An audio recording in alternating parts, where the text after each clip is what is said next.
Hey, what's up guys? This is Keith Seymour from Seymour Cycle Works, and in today's video, we're going to be answering the question of which seat or saddle is best for your board track racing tribute. So stay tuned.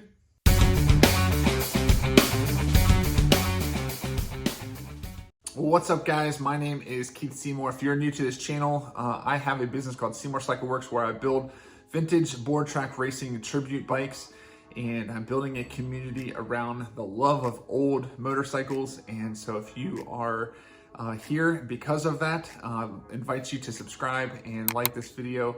In today's video, we're going to be talking about the best seats to use, or the saddles to use, that give that authentic board track racing look. And so behind me, I have a few on my workbench, and I'll also show you guys a few seats that I have mounted on current bikes that I have in my shop.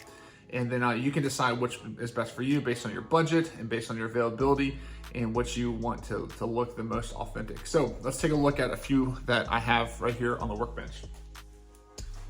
So first of all, you have a laid back seat post.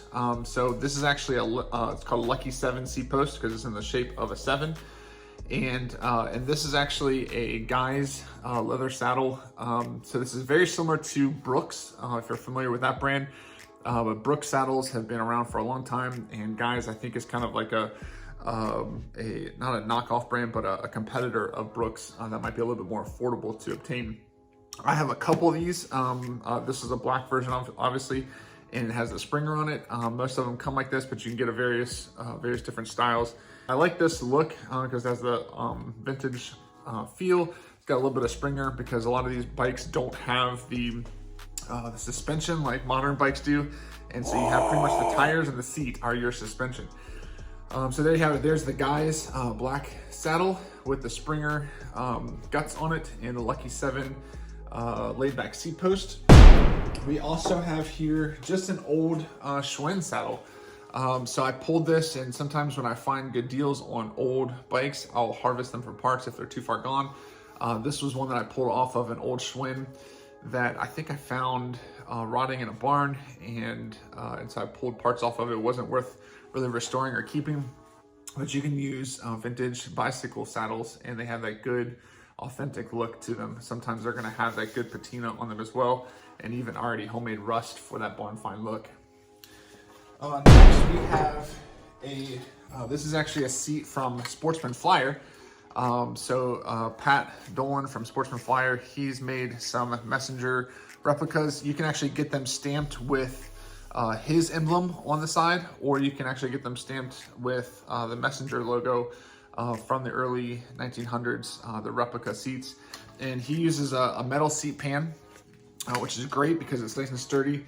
And then this has a Springer, Springer mount to it. This is actually going on the Excelsior that I'm putting together right now and finishing up the patina on. But basically, this is a great saddle.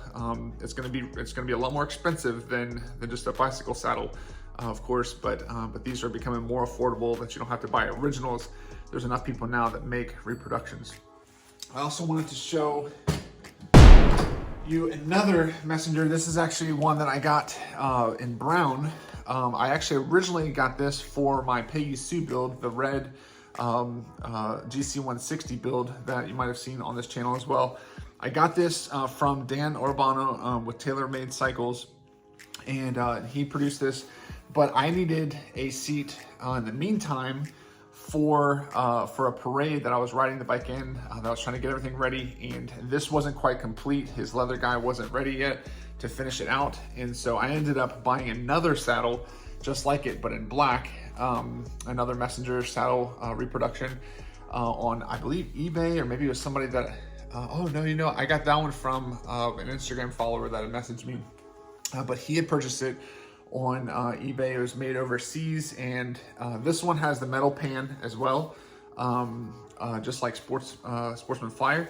But the one that I got actually had a wooden pan.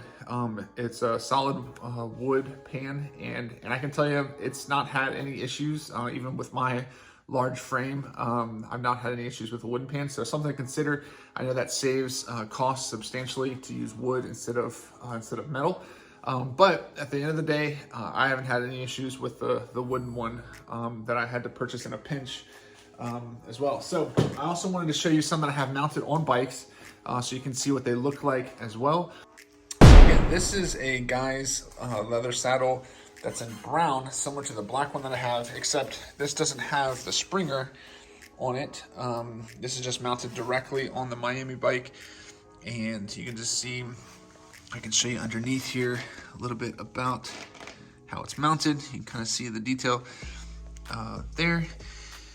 And so yeah, that's it, guys. It's actually pretty comfortable. There's not really any suspension in it. So again, this bike in particular is just the tires are the only suspension really. The seat doesn't have any real spring to it.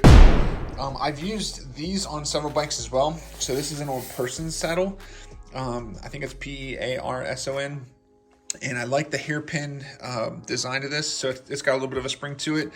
Well, this is what they call the hairpin spring on it. And I've had a lot of success with these for pretty cheap. Usually you can get them, I mean, I've got these for 20 or 30 bucks before.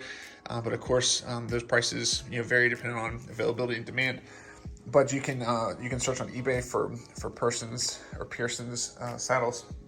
This is the one that I showed you on Peggy Sue. This is actually the wooden one, the wooden frame. Or I'm sorry, the wooden pan that I had to use in a pinch, and I kind of liked it. It's been on there for several years now. It's pretty comfortable and it's held up pretty sturdy, even though it's a wooden pan. And I got that from an Instagram follower, but I think he originally purchased it from a guy in Poland that makes these and ships them out on eBay. So there you have it. Those are some seat recommendations that I have. Oh, one more thing. We also have, I mentioned the Lucky 7 seat post. So this is actually a Sportsman Flyer seat post that I have on this bike here, the Cyclone Tribute. And it's mounted to, I think it's a Pearson's saddle as well, or Pearson's. And so there you can see the quality of that. And then I've also, for seat posts to have that laid back style, I've also actually used gas pipe for my seat posts, which is a good way to use a good seat, but also to save some money on a laid back seat post, so that you can get that authentic board track look. But there you have it. My recommendation is go with what your budget allows, that looks the most authentic and what you prefer. Unfortunately, for a lot of these parts that you'll be ordering, you can't really test them out ahead of time. So you're just gonna just go for the looks and the authenticity and your budget.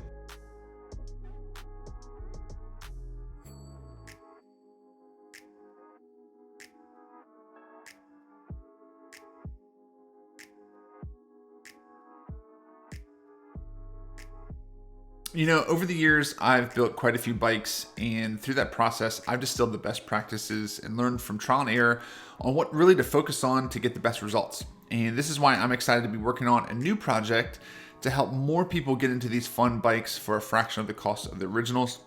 Introducing Seymour CycleWorks Board Tracker Build Academy. So I'm developing an online apprenticeship where I teach you how to build your first board track racing tribute with simple hand tools and no garage. So if you're interested in learning more, you can sign up using the link in the description.